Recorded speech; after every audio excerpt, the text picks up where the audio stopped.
ظاہرہ وسیم ہندوستان کی ایک ایکٹریس ہے، بڑی شہرت کمائی، بڑی عزت کمائی، بڑا نام کمایا. آپ لوگ بھی جانتے ہیں اور بھی بہت سارے لوگ جانتے ہیں اور دنیا بھر میں اس کا نام مشہور ہے.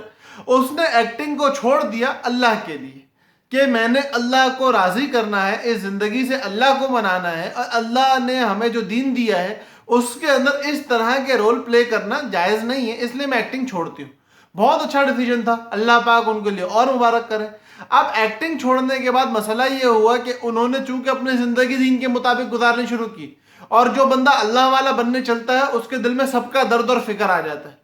تو انہوں نے جب دیکھا کہ ان کے ہندوستان کے اندر ایک علاقے میں ٹڈی دل کی ایک پوری فوج آ گئی ہے اور ٹڈیوں نے آ کے لوگوں کی زندگیوں کو تہس نہس کر دیا ہے، تباہ و برباد کر دیا ہے، اس حالت میں جب یہ سب کچھ معاملات چل رہے ہیں، کیا انہیں لوگوں کی رہنمائی نہیں کرنی چاہیے؟ کہ ان کے ذہن میں، ان کے سامنے یہ بات موجود ہے کہ قرآن کریم میں اللہ پاک فرما رہے ہیں کہ ٹڈی ہماری نشانیوں میں سے، ان عذابوں میں سے ایک عذاب ہے جو گناہ گاروں پہ گناہ کی وجہ سے، کفر والوں پہ کفر کی وجہ سے آیا کرتا ہے. انہوں نے ایک آیت کوٹ کی، سورہ اعراف کی آیت نمبر 133 ہے، جا کے قرآن کھولیں اور دیکھ لیں. تو اس آیت کے اندر اللہ پاک نے ٹڈی کو اپنی نشانیاں اور اپنے عذاب میں شمار کر رکھا. انہوں نے یہ آیت کوٹ کر دی اور کوٹ کرنے کے بعد ٹویٹر پہ صرف اور صرف آیت لکھ کے اپلوڈ کر دی. اب ٹویٹ ہو گیا ان کا. ٹویٹ ہونے کے بعد لوگ بولنا شروع ہو گئے. تو یہاں پہ دو باتیں ہیں. پہلی بات تو میری بہن آپ کو مبارک ہو کہ آپ نے کافروں کے معاشرے میں رہتے ہوئے، نان مسلموں کے معاشرے میں رہتے ہوئے دین اور قرآن کی بات کو لوگوں کے سامنے کیا، اور اس قرآن کے بیان کرنے پہ آپ کو باتیں سننے کو ملی، آپ کو ذلیل کیا گیا اور آپ کو اس حد تک پہنچا دیا گیا کہ آپ نے نہ صرف اپنا ٹویٹ بلکہ اپنا ٹویٹر اکاؤنٹ تک ڈیلیٹ کر دی. بہت مبارک ہو. آپ آگے آئی، آپ نے محنت کی، آپ نے کوشش کی، اور اس کوشش کی وجہ سے آپ کو سننے کو ملی. مبارک ہو. یہ سنت نبوی صلی اللہ علیہ وسلم آپ نے زندہ کی کہ اپنے مخالف معاشرے میں رہتے ہوئے اللہ کے پیغام کو لوگوں تک پہنچانا اور اس پہ لوگوں کی باتوں کو سن کے برداشت کرنا، سیخ پا ہو کے الٹے سیدھے جواب نہ دینا. آپ نے سنت پہ عمل کیا، پہلی بات. دوسری بات، ان لوگوں کے لیے جو لوگ ان کے خلاف بول رہے ہیں، ان کے بولنے پہ بول رہے ہیں، کوئی کہہ رہا ہے ٹویٹر استعمال کرنا حرام ہے، اس کو بھی چھوڑ دو، پتہ نہیں کیا کچھ کہا گیا. تو میرے بھائیوں، میری بہنوں، کچھ سوچو. آپ ایک سیکولر کنٹری میں رہتے ہو، وہاں ہر بندے کو بولنے کی اجازت ہے.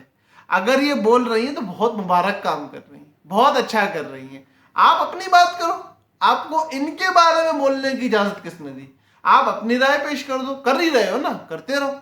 تو اس لیے ہمیں بحیثیت مسلمان، ہماری پوری قوم کو، خواہ وہ پاکستان میں رہے، خواہ وہ ہندوستان میں رہے، خواہ دنیا کے کسی اور خطے میں رہے، کیونکہ المسلمون کا رجل واحد، المسلمون کا جسد واحد کا رجل واحد، ایک جسم کی مانند، ایک انسان کی مانند ہے.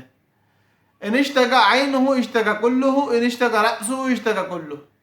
اگر آنکھ کو تکلیف ہوگی تو پورے جسم کو تکلیف ہوگی، اگر دماغ کو تکلیف ہوگی تو پورے جسم کو تکلیف ہوگی. تو اس لیے اگر ہندوستان میں ہماری ایک بہن کو کچھ بولا جائے گا تو ہم سب تڑپیں گے. اگر کشمیر میں ہمارے بھائیوں کو، بہنوں کو بولا جائے گا تو ہم سب تڑپیں گے. اگر فلسطین اور شام میں بولا جائے گا تو ہم سب تڑپیں گے.